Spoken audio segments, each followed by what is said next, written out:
नमस्कार, स्वागत है आपका राष्ट्र की बात में। आज मैं हूं आपके साथ आशा झा और आज राष्ट्र की बात में बात होगी अमित शाह के बंगाल दौरे की, मिशन बंगाल की, जहां पर पहुंचे अमित शाह। आज दूसरे दिन बीरभूम के दौरे पर थे। बीरभूम में सबसे पहले अमित शाह शांति निकेतन पहुंचे। वहां रविंद्र भवन में गुरुदेव रविंद्रनाथ टैगोर को पुष्पांजलि अर्पित की।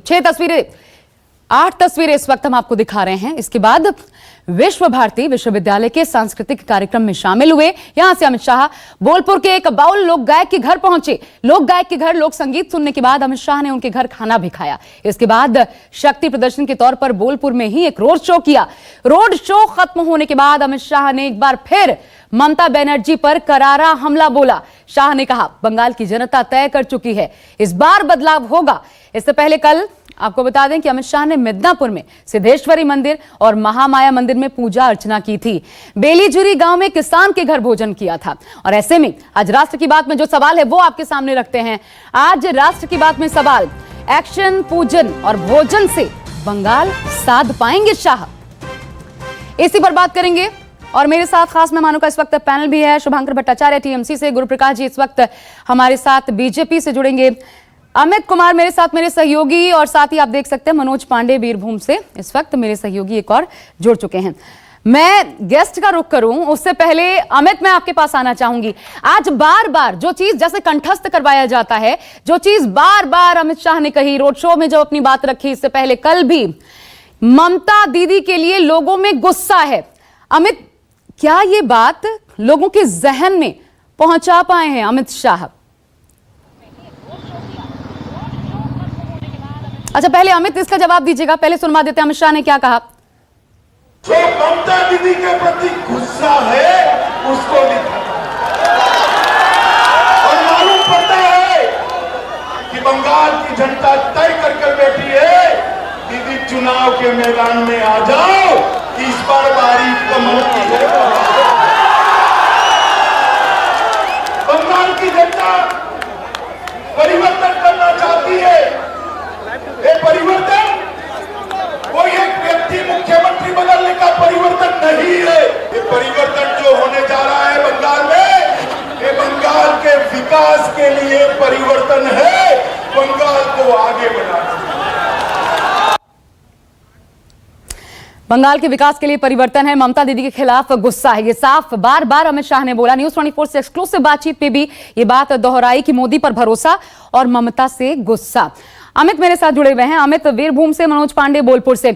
अमित, सीधा आपके पास आते हुए यही सवाल, क्या बार बार इस बात पर जोर देकर बीजेपी कोशिश ये कर रही है कि ये जो गुस्से वाली बात है, और कई बार हम ममता दीदी के तेवर इस प्रकार के देख चुके हैं, ये लोगों के जहन में घर कर जाए और वाकई बंगाल की जो जनता है वो ऐसा मानती है क्या? रोड शो में क्या देखने को मिला आपको कार्यकर्ताओं से इतर?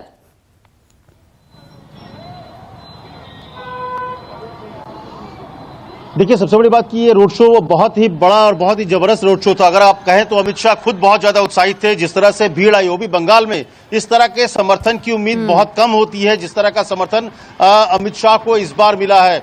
कल रैली बहुत जबरदस्त थी, जो रैली मिदनापुर में हुई उसमें भी बहुत जबरदस्त भीड़ थी, और आज का रोड शो भी जबरदस्त था। लेकिन एक चीज है, ये जो नाराजगी है, ये सच में देखिए, जो यहाँ पे कुछ लोगों से मेरी बात हुई, कुछ दुकान वालों से बात हुई, उनका ये कहना था, मैंने उनसे पूछा कि आपको बीजेपी पे भरोसा ज्यादा हुआ या ममता से नाराजगी, तो उनका ये कहना था कि ममता खराब नहीं है, लेकिन ममता के लोग खराब हैं। अगर आप यहीं पे बात करें, बोलपुर की बात करें, अनुव्रत मंडल को लेकर बहुत ज्यादा नाराजगी है, जो कि काफी नजदीकी माने जाते हैं ममता बनर्जी को।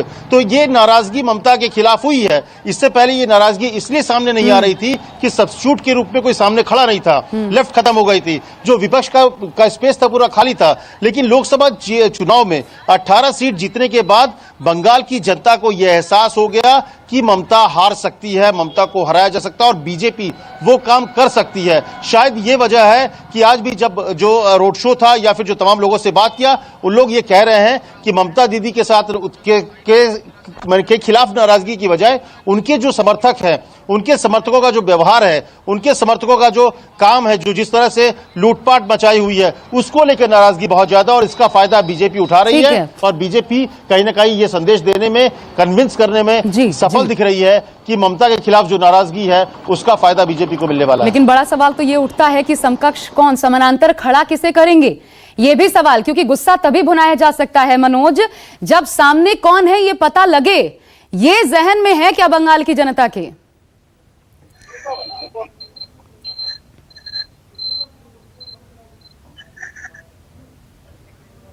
मनोज, सवाल आपसे, क्योंकि सामने कौन है ये बहुत अहमियत रखता है। ममता दीदी से गुस्सा आप कह लीजिए और उस मुद्दे पर उनको घेर भी लीजिए, लेकिन किसको लेकर आएंगे? क्योंकि ये लोकसभा चुनाव नहीं, विधानसभा चुनाव की लड़ाई है।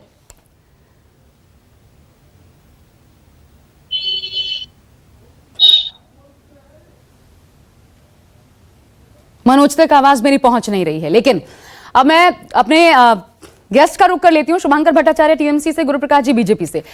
शुभांकर जी, लेकिन जो मसला है हमारा, जो मुद्दा है आज राष्ट्र की बात जिस पर हम करने वाले हैं, उससे पहले आज एक और राष्ट्र की बात जो अगर आपने सोशल मीडिया देखा हो, जो आपने खुद जब तस्वीरों को देखा हो, जिसका जिक्र करते हुए अमित शाह ने कहा कि आजीवन मेरे जीवन में मैंने ऐसा रोड शो नहीं देखा, उन तस्वीरों को देखकर एक सवाल मैं आपसे पूछना चाहती हूं और जिम्मेदारी के साथ, भाजपा प्रवक्ता के रूप में पूरी जिम्मेदारी के साथ जवाब दीजिए। सर, शीत सत्र नहीं होता है क्योंकि कोरोना है, लेकिन रोड शो हो सकता है। आशा जी, आधी बातों का जवाब तो आपके प्रश्न में खुद था कि कोरोना के बीच में रोड शोज और ये चीज नहीं, ठीक है, ये देखिए राजनीति है और ये जरूरी भी है। शायद ये जो दिखाना चाह रहे थे वहां पे उन्होंने कहा अमित शाह जी ने कि इससे पहले इतनी बड़ी भीड़ और इस तरीके से व्यवस्था नहीं देखी थी, तो शायद इससे पहले इतना ज्यादा खर्चा नहीं किया होगा। इतना ज्यादा प्रकार का खर्चा अगर वो नहीं, ये मेरा सवाल गुरु प्रकाश जी से था। उनको एक बार सर उनका जवाब ले लूं, क्योंकि पूरी जवाबदेही उन्हीं की बनती है। हमारी कश्ती वहां नहीं डूबनी चाहिए जहां पानी कम है, प्रधानमंत्री ने कहा था। ये सीख किसके लिए थी गुरु प्रकाश जी? नहीं, देखिए ऐसा है आशा जी कि जिस प्रकार हम लोगों ने उत्साह और ऊर्जा देखा है, ये बहुत ही अद्भुत है, बहुत ही अविस्मरणीय है। आज कम से कम ये स्पष्ट हो गया है कि पश्चिम बंगाल की जनता ने ये ठाना है ममता दीदी को विपक्ष में बैठाना है। आप देखिए जिस प्रकार राजनीतिक हिंसा को ममता दीदी ने संस्थागत कर दिया है, कितना दुर्भाग्यपूर्ण है। मेरे पास सूची है, 300 से ऊपर कार्यकर्ताओं की हत्या हो गई है, नृशंस तरीके से मौत के घाट उतार दिया गया है। ना ही फास्ट ट्रैक कोर्ट बनाया गया है, ना ही न्याय उस परिवार को कैसे मिले इसकी चिंता की गई है। ममता दीदी ने क्या किया है? एनसीआरबी का डेटा अभी तक उन्होंने सबमिट नहीं किया है एमएचए को, नीति आयोग को उन्होंने सोशल इंडिकेटर का डेटा नहीं सबमिट किया है, तो किस आधार पे आकेंगे हम? मैं ममता दीदी की बात करती, लेकिन ये राष्ट्र की बात थी और इसलिए मेरा सवाल था आपसे कोरोना से जुड़ा पहला। ममता दीदी पर आप हमले कर लीजिए, लेकिन पहला सवाल जो मेरा था उस पर कोई जवाब तो दीजिए, जवाबदेही जिम्मेदारी के साथ। नहीं, देखिए अब कोविड को लेकर के आशा जी ऐसा है कि वैक्सीन भी आने वाला है और कुछ रिलैक्सेशन तो मिला ही है और मैं आश्वस्त हूं कि अब देखियो, अब इस विषय पे इस संदर्भ में हमें देखना चाहिए बिहार में चुनाव हुआ कि नहीं हुआ, और बिहार में बहुत ही जिम्मेदारी से चुनाव हुआ। बिहार में कोविड का ऐसा कोई संक्रमण उसके बाद तो आया नहीं, और मतलब ईश्वर के प्रति हम लोग आभार प्रकट करते हैं कि ऐसी स्थिति उत्पन्न नहीं हुई। बहुत ही जिम्मेवारी से चुनाव आयोग ने चुनाव को संपन्न कराया। अब ये तो बहुत ही डिफीटिस्ट अप्रोच हो जाएगा ना आशा जी। अब हमारे विपक्ष के मित्र बैठे हैं, वो अभी से बोल रहे हैं कि भाई कोरोना का है और फिर वो थोड़ी देर में सेंट्रल एजेंसीज को दोष देने लगेंगे। तो डिफीटिस्ट अप्रोच से बाहर निकले और आइए राजनीतिक रूप से हमसे सामना करिए आप। ठीक है। अब शुभांकर जी, आज जो हवा थी, लहर थी, ग्राउंड रिपोर्ट ये कहती है, मेरे सहयोगी भी जुड़ गए हैं, मनोज पांडे भी, वो ग्राउंड रिपोर्ट आपने लगातार देखी सुनी होगी। वो ये बताती है कि ये सिर्फ दिखावा नहीं है या बुलाए गए लोग नहीं है, वाकई ऐसा लगता है कि बदलाव की आंधी है जिसको तूफान में कन्वर्ट करने की तैयारी है। मैं इस पर आपका जवाब चाहूंगी, लेकिन पहले मनोज से जान लेते हैं। मनोज, सही कहा, मैंने यही देखने को मिला जो आज तक नहीं दिखा। क्या आज बंगाल ने वो देखा बीजेपी के लिए? जी, जाहिर सी बात है, देखिए पश्चिम बंगाल में कहे कि जिस तरह से परिवर्तन की एक लहर चल रही है। आपको याद होगा कि जब जेपी नड्डा जी आए थे, उनके काफिले पे बकायदा हमला किया गया था और उसमें कहीं ना कहीं बीजेपी पार्टी की तरफ से आरोप था कि टीएमसी की पार्टी की तरफ से ही हमला हुआ था और जाहिर सी बात है इंक्वायरी बैठी है। उन सब चीजों को देखें कि आपको बता दें, जो शांति निकेतन ये बोलपुर का इलाका है, कहीं ना कहीं टीएमसी का पूरा दबदबा है और अनुव्रत जो मंडल है टीएमसी के बड़े कद्दावर नेता है और यहाँ पे उनकी दबंगई चलती है। इसके लेकर लगातार जिस तरह से यहाँ पे जो कार्यकर्ता होंगे उनको कहीं ना कहीं हिंसा का शिकार होना पड़ता था और कई कार्यकर्ताओं की हत्या भी कर दिया गया है। इसीलिए अमित शाह का जो आज का मिशन था ये कहीं ना कहीं दिखाने के लिए कि देखिए हम मेदिनीपुर में किस तरह से टीएमसी के जो लोग थे, टीएमसी के सांसद थे, विधायक थे, उनको तोड़ के बकायदा बीजेपी पार्टी में आए और किस तरह से बीजेपी पार्टी ने उनका स्वागत किया। इस तरह से कल उन्होंने जिस तरह से मेदिनीपुर में अपनी दमखम दिखाई थी और आज इस बड़ा करारा जवाब देने की कोशिश किए थे कि जेपी नड्डा के काफिले पे हमला हुआ था उससे कहीं गुना आज जो काफिला था बहुत बड़ा काफिला था और जाहिर से कहीं ना कहीं आज बीजेपी पार्टी इस तरह के अपना प्रदर्शन यहाँ पे जो दिखा, लोगों का जन सैलाब दिखा। और आपको एक बात बता दें कि पश्चिम बंगाल में जिस तरह से लगातार बाहरी लोगों के लेकर हमला कर रही है ममता बनर्जी, लगातार कहते आ रही है कि ये एरा आरएसएस लोग, एरा वाइडे थिकेस से, एरा चंबल थिकेस से, ये सब जो कहावत है उसको आज की जनता ने यहाँ पे साफ तौर पे कहा कि ये लोग बाहर के नहीं है, ये लोग सारे बोलपुर के हैं, शांति निकेतन के। और गुरुप्रकाश जी अब सवाल आपसे, बहुत बढ़िया समझाया आपने मनोज। गुरुप्रकाश जी सवाल आपसे, आपके गढ़ में पहुंचकर आपको चुनौती इस परिवर्तन का जिसकी बात बीजेपी कर रही है, कैसे सामना करेंगे आप? ये प्रश्न शुभांकर जी से है मुझसे? जी शुभांकर जी। जी हाँ जी शुभांकर जी, इस परिवर्तन का सामना कैसे करेंगे जिसका दावा बीजेपी कर रही है? आपके गढ़ में घुसकर आज आपको चुनौती दी गई है और बयार आपने देखा अमित शाह के लिए समर्थन किस प्रकार रोड पर था।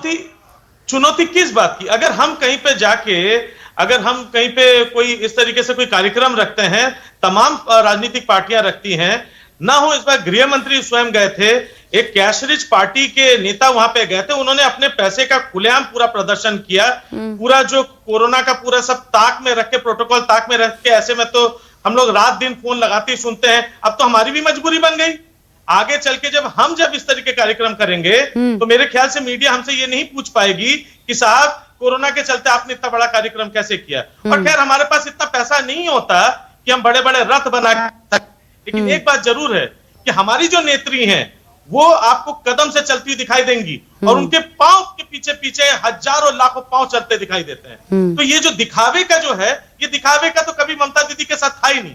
उनके वस्त्र बिल्कुल सबसे साधारण वस्त्रों में जो नेता दिखाई देती होंगी वो शायद पूरे देश में शायद ममता दीदी आपको ये क्यों लग रहा है सर, पहले भी आप ये बात कह रहे थे, आपको ये क्यों लग रहा है कि ये दिखावे वाली भीड़ है, ये बुलाई गई भीड़ है? कहां से ऐसा लगा?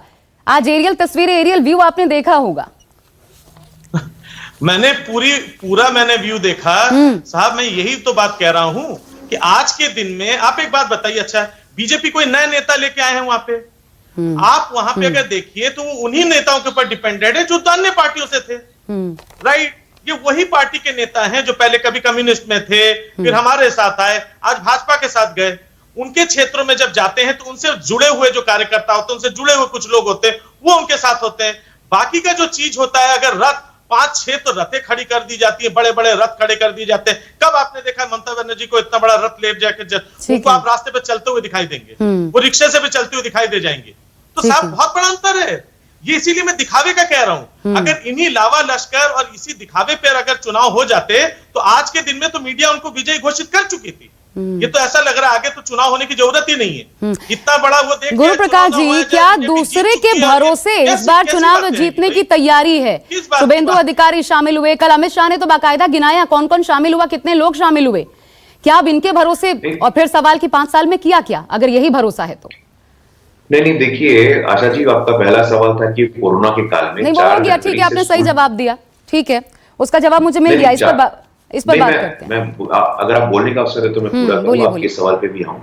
4 जनवरी से स्कूल कॉलेज भी खुलने वाले हैं, तो कोरोना की आड़ में बहुत दिनों तक छुप नहीं पाएंगे मेरे टीएमसी के मित्र।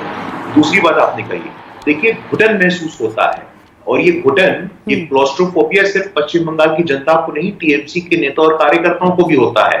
जिस पार्टी में, जिस संगठन में वंशवाद को संस्थापित कर दिया जाए, आप सादगी की बात करते हैं, अभिषेक बनर्जी जी की कहानी पूरे पश्चिम बंगाल की जनता को मालूम है, किस प्रकार उन्होंने धन का संग्रहण किया है, करप्शन किया है, ये हम सबके सामने है। इसलिए सादगी की बात आप ना करिए, सादगी का दिखावा आप लोग करते हैं। और जहां तक शुभेंदु जी की बात है और तमाम ऐसे लोगों की बात है, हमारी पार्टी में स्वागत है, हमारे पार्टी में आंतरिक लोकतंत्र है, हमारे पार्टी में एक कार्यकर्ता, आम कार्यकर्ता भी मुख्यमंत्री प्रधानमंत्री बन सकता है, हमारे पार्टी में एक आम कार्यकर्ता प्रदेश अध्यक्ष, राष्ट्रीय अध्यक्ष बन सकता है। आपकी पार्टी नहीं है। टीएमसी के इंसेप्शन से लेकर के आज तक सिर्फ एक अध्यक्षा है और सबसे बड़े नेता उनके बाद कौन, तो अभिषेक बनर्जी हैं। तो आप लोग अपनी पार्टी का ध्यान रखिए, थोड़ा आत्ममंथन करिए, थोड़ा समझिए आप लोग, क्योंकि आप जितना एनर्जी इसमें इन्वेस्ट कर रहे हैं, जितना हम लोग का एनालिसिस कर रहे हैं, अगर आपने अपनी यहाँ किया होता तो आपका परिवार, आपका संगठन बच गया होता। वाजिब सवाल है शुभांकर जी, अगर आप अपने लोग अपने तक नहीं रख पाए, उनकी नाराजगी दूर नहीं कर पाए, तो फिर सवाल कैसे दूसरे पर?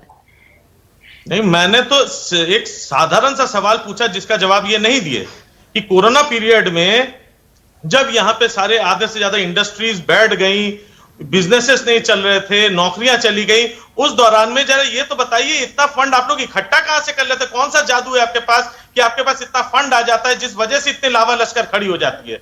जवाब तो कहीं ना कहीं इस बात का हमें ढूंढना चाहिए, जवाब इस बात का ढूंढना चाहिए कि बराबरी की नहीं, जवाब तो इस बात का भी ढूंढना चाहिए कि आप अपने लोगों को संभाल कर क्यों नहीं रख पाए। आखिर ममता दीदी की नाराजगी आपके लिए परेशानी का सबब क्यों बन रही है? सर, मेरा सवाल ये है आपसे, इसका जवाब दीजिए।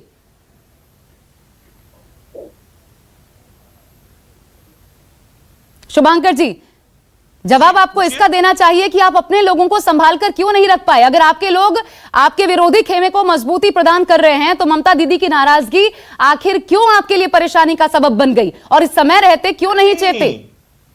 ये संभाल पाने की बात नहीं है आशा जी, यही तो बातों में हम लोग गलती कर जा रहे हैं। क्या हम मुकुल राय, क्या हम अर्जुन सिंह, इन सबके अगर के डील्स के बारे में नहीं समझते हैं? ये वो लोग हैं जिनके ऊपर सबसे ज्यादा लांछन बीजेपी के लोग लगाते थे, शारदा घोटाले में उंगलियां उठाते थे। आज उन्हीं नेताओं को अपने पाले में लेके दूध से धुला बताते हुए गंगा नहान करवा दिए और वहां पे जाके खड़ा कर रहे हैं। कोई बाहर विदेश से थोड़ी लोग लाए हैं, वही ना लोग हैं। और उन्हीं लोगों को डील करके भाई सारी जांच एजेंसियां इनके पास मतलब ईडी का डर ये दिखाएंगे, सीबीआई का डर दिखाएंगे, पैसे का लोभ लालच तो अलग से, और ऊपर से शुभेंदु अधिकारी जैसे कुछ लोग जिनकी उच्चाकांक्षाएं इतनी ऊंची है, वो तो पहले से सपना देख के बैठे हुए, आधे से ज्यादा लोग उनके कह रहे हैं कि भैया मुख्यमंत्री हमारे शुभेंदु अधिकारी होंगे। तो इस बात को घोषणा क्यों नहीं कर देते? दागी आपके पार्टी में जाते अच्छे कैसे हो जाते हैं गुरुप्रकाश जी? नहीं, देखिए ऐसा है कि मैं आग्रह करूंगा अपने टीएमसी के मित्र से कि थोड़ा जानकारी रखें। मुकुल रॉय जी से सीबीआई अभी भी लगातार प्रश्न कर रही है। 27 सितंबर, 28 नवंबर, अरे आप ये देखिए, मैं आपके बीच में बोला नहीं था। आशा जी आप मॉडरेट कर रही हैं, मैं हस्तक्षेप नहीं करता हूं। आप बोलिए, आप इनसे आग्रह करिए हस्तक्षेप। ठीक है शुभांकर जी, सुन लीजिए, वो जो कह रहे हैं उस पर आप जवाब दीजिएगा। सुन लीजिए सर, इनको सच बताइए, बेहतर चर्चा चल रही है, वो जो कह रहे हैं उस पर आप जवाब दीजिएगा, उनको बोलने दीजिए पूरा, पहले बोलिए। देखिए शुभांकर जी, आपकी जो उत्तेजना है मैं समझ सकता हूं, लेकिन थोड़ा संयमित रहिए, थोड़ा धैर्य का परिचय दीजिए। जहां तक मुकुल राय जी की आपने बात कही है, सीबीआई लगातार उनसे क्वेश्चनिंग कर रही है और अभी से ही आपका ये अप्रोच हो गया। आप अभी से ही सीबीआई और ईडी पे प्रश्न चिन्ह खड़ा करने लगे हैं। चुनाव के बाद आप कहेंगे कि भाई चुनाव आयोग भी कॉम्प्रोमाइज्ड है, आप कहिएगा कि ईवीएम भी कॉम्प्रोमाइज्ड है। इस मानसिकता, अरे भैया आप सुन लो यार, आप सुन लो, आपकी उत्तेजना मैं समझ सकता हूँ। आज के रोड शो के बाद जो आपकी उत्तेजना है वो पश्चिम बंगाल की जनता समझ रही है। आप निराश हो गए हैं, आप हताश हो गए हैं, आप बौखला गए हैं। नहीं देखिए, मुझे समझ में आ रहा है पश्चिम बंगाल की जनता सब देख रही है, लेकिन धीरज पूर्वक बातों को सुन लीजिए शुभांकर जी। सुबह से शाम तक मीडिया बोलते हुए नहीं थके। आप दोनों बोल रहे हैं, मैं अमित का रुख करना चाहूंगी। एक बार वीरभूम से मेरे साथ हैं और इसलिए इस सवाल का जवाब आप जो कह रहे हैं, जब ग्राउंड जीरो पर हैं तो वो जानना ज्यादा महत्वपूर्ण हो जाता है। अमित, ये मैटर करता है क्या वहां लोगों के बीच, चाहे शुभेंदु अधिकारी हो, उनके साथ तमाम लोग जो जुड़े हैं बीजेपी के साथ, जिनका कल खुद अमित शाह ने जिक्र किया अपने मंच से, ये चीजें मैटर करती हैं क्या? कि टीएमसी से छोड़ के क्यों गए, बीजेपी में क्यों शामिल हुए, कैसे देखते हैं लोग?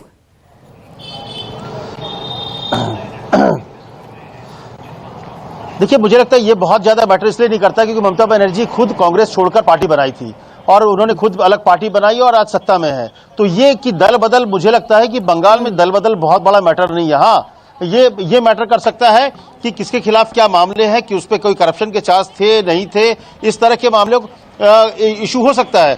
लेकिन अगर आप देखिए तो पूरे मामले में ममता से नाराजगी किस बात को है, कि ममता से नाराजगी लोग इस बात को लेकर नाराजगी हो रही है कि आपके जो लोग गलत कर रहे हैं या गलत काम कर रहे हैं तो उसको आपने रोका नहीं, आपने उन लोगों को एक तरह से प्रश्रय दिया। देखिए, यहाँ पे कुल मिला के आपने थोड़ी देर पहले ये पूछने की कोशिश की थी कि ममता के सामने कौन। बीजेपी पहले भी कई राज्यों के चुनाव में कोई बिना चेहरे के चुनाव लड़ चुकी है। वो कोई चेहरा नहीं दी है, चुनाव लड़ी है। और इसके बाद उत्तर प्रदेश इसका एग्जाम्पल है कि कुछ दिन पहले 2017 में चुनाव हुआ, कोई चेहरा नहीं था कि अखिलेश के सामने कौन होगा, वहां पर बम्पर जीत हुई। तो ये बीजेपी का कल्चर रहा है कि जहां जरूरत नहीं पड़ती है तो वो कैंडिडेट नहीं देती है। लेकिन नाराजगी जिस लेवल पे है और जिस लेवल पे माहौल बन रहा है यहाँ पे बंगाल में, अमित शाह इस बात को, मुझे लगता है शुभेंदु जी इस बात को शायद स्वीकार करने को तैयार नहीं हो रहे हैं कि 18 सीट जो अब कल्चर की बात कर रहे हैं, सादगी सबको ही पता है, हर कोई ममता की सादगी का कायल है। लेकिन जिस कल्चर की बात आप बीजेपी की कर रहे हैं, उसी बीजेपी के कल्चर वाले को 18 सीट मिली और यही बंगाल की जनता ने दिया। इस चीज को तो स्वीकार करनी पड़ेगी कि कहीं ना कहीं बीजेपी की ताकत बढ़ गई। और मुझे लगता है कि बढ़ी हुई बीजेपी की ताकत और वही वजह है, और जिस तरह का समर्थन है, यही वजह है कि अमित शाह इस बात का दावा करने लगे हैं कि 200 से ज्यादा सीट लाएंगे, क्योंकि उनको जन समर्थन मिल रहा है। जहां पर या तो अमित शाह जाएं या जेपी नड्डा जाएं, बीजेपी में जो एक आप कह सकते हैं कि लोग का जो एक वो बढ़ता जा रहा है और बीजेपी के पक्ष में जो लोग छोड़ के आ रहे हैं, तो एक धारणा बनती जा रही है कि टीएमसी कमजोर पड़ रही है और बीजेपी मजबूत होता जा रहा है। हाँ, लेकिन इस धारणा के बीच 200 पार यह अतिशयोक्ति लगता है आपको बीजेपी के लिए, शुभांकर भट्टाचार्य? मुझे ताज्जुब हो रहा था कि अमित भाई वहां से बोल रहे थे, मुझे लग रहा था बीजेपी के प्रवक्ता बोल रहे हैं। फिर क्योंकि यहाँ पे मैं सीन पर तो देख नहीं पा रहा हूँ, वो अब तक जितना गुणगान उन्होंने वहां पे किया, इतना गुणगान तो कभी कोई मीडिया हमारी कभी की नहीं। खैर छोड़िए, मैं वो तो आंकड़े बोल रहे थे सर, खैर आप बोलिए। मैं उनका जवाब जरूर दूंगा कि क्यों बंगाल और इसमें क्यों अंतर है। बार बार ये कहा जाता है कि ममता बनर्जी ने खुद भी, तो ममता बनर्जी ने कांग्रेस छोड़ के नई पार्टी अपनी बनाई थी। शुभेंदु अधिकारी अपना पार्टी नहीं बना पाए, वो हमारे विरोधी के साथ जाके जुड़ गए, वो पार्टी बदले हैं। ममता बनर्जी पार्टी बदली नहीं थी, पार्टी तैयार की। अगर शुभेंदु अधिकारी में इतना ही दम था तो खुद अपनी एक पार्टी बना के दिखाते ना, वो चला के दिखाते ना। क्या बीजेपी अपने दम पर करती तो 4 अपने नेता वहां पे पैदा करते ना, जो उनके नेता होते, जो उनके नीतियों पे चल के कहते हैं। एक छोटी सी बात नीति की रह जाती है, जो मैं थोड़ा सा आपको डिटेल कर दूं कि बात बताइएगा, यही शुभेंदु अधिकारी जब हमारे साथ थे तो सीए के खिलाफ, एनआरसी के खिलाफ आवाज उठाते थे। अब क्या करेंगे? अब उनकी नीतियां बदल गई क्योंकि उनका दल बदल गया। तो जिनकी नीतियों पर उनका खुद का विश्वास न हो, ऐसे नेताओं के ऊपर आप क्या विश्वास करेंगे? गुरुप्रकाश जी, इस पर आप ही जवाब दीजिए, क्योंकि ये जब जाएंगे आपके ये चेहरे, जनता के बीच सवाल उठेंगे ना। आप पहले इस पर ये कहते थे स्टैंड कैसे बदला, या आप समझते हैं कि जनता ये सब समझती नहीं, भूल जाती है वक्त के साथ? नहीं, देखिए आशा जी, हमारे पार्टी में, हमारे संगठन में व्यक्ति से ज्यादा महत्वपूर्ण विचार होता है। व्यक्ति बाद में, विचार पहले। और जहां तक हमारे मित्र टीएमसी वाले कह रहे थे, मैं उनको याद दिलाना चाहता हूं कि 2019 का लोकसभा बीते बहुत समय नहीं हुआ है, 40% वोट हमें मिले थे। और आप कहते हैं ममता दीदी का राजनीतिक विचार क्या है? अपनी सुविधा के अनुसार कांग्रेस के साथ अलायंस कर लेती हैं, अपने सुविधा के अनुसार कभी भी किसी के साथ अलायंस कर लेती हैं। तो आपको ये बोलने का कोई नैतिक अधिकार नहीं है। आप लोगों ने रक्त रंजित कर दिया है पश्चिम बंगाल को। हमारे पार्टी के राष्ट्रीय अध्यक्ष जाते हैं, उनके पूरे काफिले पे आक्रमण होता है और फिर आप ही के पार्टी के नेता कहते हैं डायमंड हार्बर जाने की आवश्यकता क्या थी? अरे डायमंड हार्बर भारत का हिस्सा नहीं है क्या? अब आप लोग ये थोड़ी तय करेंगे कि हमारे पार्टी के नेता कार्यकर्ता कहां जा सकते हैं, कहां नहीं जा सकते हैं। देखिए, मेरे पास सूची है, 300 से अधिक कार्यकर्ता हमारी मौत के घाट उतार दिए गए हैं। ना तो आप लोगों ने अमित शाह भी कई मौकों पर ये बात बोल चुके हैं कि प्राथमिकी तक दर्ज नहीं होती। ये बात सब जानते हैं, ये पब्लिक डोमेन में है, ये उनकी बाइट्स भी हमने कई बार दिखाई। लेकिन एक सवाल, जब अब बंगाल की बात कर रहे हैं गुरुप्रकाश जी, तो बंगाल में ये ममता दीदी का चेहरा है, ये 1-to-1 रेपो जो है उनका, वो सब जानते हैं क्या है। लोग उनको मुख्यमंत्री नहीं, दीदी के तौर पर एक्सेप्ट करते हैं। और इसलिए आपके लिए महत्वपूर्ण हो जाता है कि बंगाल में जब आप फाइट करें तो कौन सा चेहरा, बिना चेहरे के शायद बंगाल में काम नहीं चलेगा, यह भी लगता है बीजेपी के लिए। अच्छा जी, एक शब्द होता है पॉलिटिक्स में, कलेक्टिव लीडरशिप, सामूहिक नेतृत्व। और खास करके हमारे संगठन में सामूहिक नेतृत्व के मॉडल पे हम लोगों ने बहुत सारे चुनाव जीते हैं और ऐसे बहुत सारे दीदी, भैया, चाचा, चाची को चुनाव में शिकस्त दे चुके हैं। हमारा विश्वास है आज जैसा उत्साह, जैसा ऊर्जा हम लोगों ने देखा है, तो स्वाभाविक है टीएमसी के नेताओं के जो चेहरे पे आज उदासीनता है, जो निराशा है, वो दिख रही है। और आपके शो के माध्यम से मैं देख सकता हूँ कि भाई उनके खेमे में कितना दुख है आज के पास। ठीक है, ये मुद्दा नहीं है आपके लिए। लेकिन शुभांकर जी, एक बात बताइए, आज अमित शाह ने अपने रोड शो में कुछ बातें कही। कहा ये कि हम विकास के लिए, घुसपैठ रोकने के लिए, राजनीतिक हिंसा को समाप्त करने के लिए, तोलाबाजी रोकने के लिए, बंद करने के लिए और भतीजे की दादागिरी समाप्त करने के लिए परिवर्तन लाना चाहते हैं, सोनार बांग्ला बनाना चाहते हैं। ये अमित शाह कह रहे हैं। आपका एजेंडा क्या है चुनाव का? क्या मसले लेकर के आप मैदान में उतरने वाले हैं? शुभांकर जी। देखिए, मैं पहली बात ये मैं जानना चाहता हूं, देखिए अमित शाह जी बड़े नेता हैं, तो वो जो भी बात वहां पे चिल्ला के कह देंगे वो सच्चाई हो जाएगी, ऐसा नहीं है, पहली बात। दूसरी बात, मैं आपको एक बात बता दूं, जो बार बार कह रहे हैं कि भतीजे की दादागिरी, मुझे बताए ना कि एक उनके ऊपर का केस बताए ना वो तड़ीपार है, ना वहां से उनको कोई जेल की सजा हुई है, ना उनके ऊपर कोई FIR का है, तो उनके ऊपर एक केस तो बताए, तब तो मैं मानूं कि भाई दादागिरी है कि क्या है। जिसके ऊपर ये सब केसेस लग चुके हों तो उनको तो मैं एक बार कुछ कह भी सकता हूं। मैं किसी का नाम नहीं ले रहा, मैं नहीं जानता किसके ऊपर है किसके ऊपर नहीं, लेकिन इतना कह सकता हूं कि अभिषेक बनर्जी पर नहीं है। और अभिषेक बनर्जी क्योंकि वो ममता बनर्जी के भाई भतीजे हैं, तो उनका क्या मैं राजनीतिक अधिकार में छीन ले सकता हूं? क्या मैं चुनाव लड़ने से रोक सकता हूं? यही बात जब कांग्रेस से ज्योतिरादित्य सिंधिया लंबे टाइम तक कांग्रेस में थे तो कोई दिक्कत नहीं होती थी। ज्योतिरादित्य सिंधिया जैसी भाजपा में पहुंच जाते हैं तो वंशवाद लेके कांग्रेस पर निशाना साधते थे। आप तो बखूबी जानते हैं शुभांकर जी, परिवारवाद ने बड़ी से बड़ी पार्टी, बड़ी से बड़ी राजनीतिक परिवार को नहीं छोड़ा, ये आप बखूबी जानते हैं। कल शुभेंदु अधिकारी ने बोला पार्टी छोड़ी तो अपने आत्मसम्मान के लिए। ये तमाम बातें जो कि मीडिया के माध्यम से ही सही लेकिन लोगों तक पहुंची हैं। अमित शाह ने अपनी बात ही रखी है। क्या वाकई बंगाल परिवर्तन चाहता है? सबसे बड़ा सवाल जब तक चुनाव संपन्न नहीं होते यही सवाल बना रहेगा आरोप प्रत्यारोप के दौरों के बीच। फिलहाल बहुत शुक्रिया शुभांकर जी आपका, गुरु प्रकाश जी आपका, अमित आपका और मनोज आपका हमारे साथ जुड़ने के लिए। इस खास चर्चा में फिलहाल बस इतना ही। नमस्कार, मैं हूं मानक गुप्ता। अगर आपको हमारा ये वीडियो पसंद आया हो तो इसे लाइक और शेयर जरूर करें और हाँ, हमें सब्सक्राइब और फॉलो करना ना भूलें ताकि आप देश और दुनिया की कोई खबर मिस ना करें। तो जुड़े रहिए हमारे साथ और देखते रहिए News 24।